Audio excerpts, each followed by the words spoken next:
prospects for Eskom getting a grip on the worsening power supply in the country are bleak. Stage 4 implemented at short notice this week, with businesses and households buckling under the pressure of the rolling blackouts. Yeah, and although promises have been made to lift load shedding by the weekend, Eskom has also warned that it could reinstate this at a moment's notice. Our business reporter, Kopano Gumbi, has more. Eskom's power stations are unreliable and unstable. This is due to years of poor maintenance, a deteriorating financial position, and a revolving door of senior management that has introduced significant instability. On the coal-fired power plant, the last decade or so, we did not do all the reliability maintenance as prescribed and required for that specific unit. And there are various reasons for that. One, I'm sure Andre will deal with now, is the issue of finance. So did we have sufficient capital?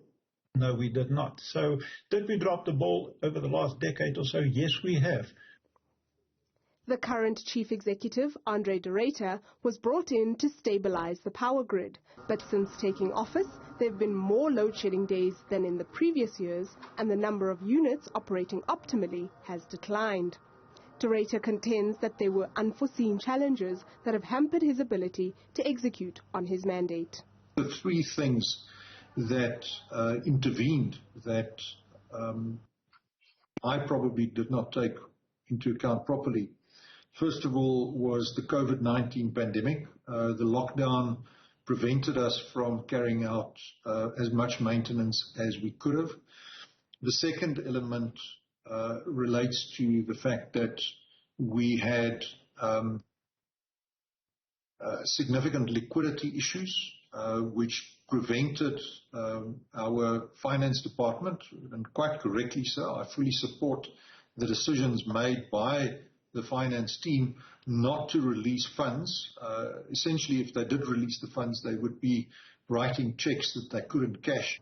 While calls for his resignation have been growing, the instability in management would do little to resolve the operational problems the utility faces. The actual problem is not the CEO, in my view. The problem is the aging infrastructure. We need new generation capacity. There have been concerns about Eskom's ability to provide consistent power since mandatory load shedding was introduced in 2008. But 10 years later, with 2 new power stations that cost hundreds of billions to build, there's still less power available than what is required for our growing economy. A worrying trend that all investors and ratings agencies are closely monitoring for the country's sovereign rating. For Newzroom Afrika on Channel 405, I am Kopano Gumbi in Johannesburg.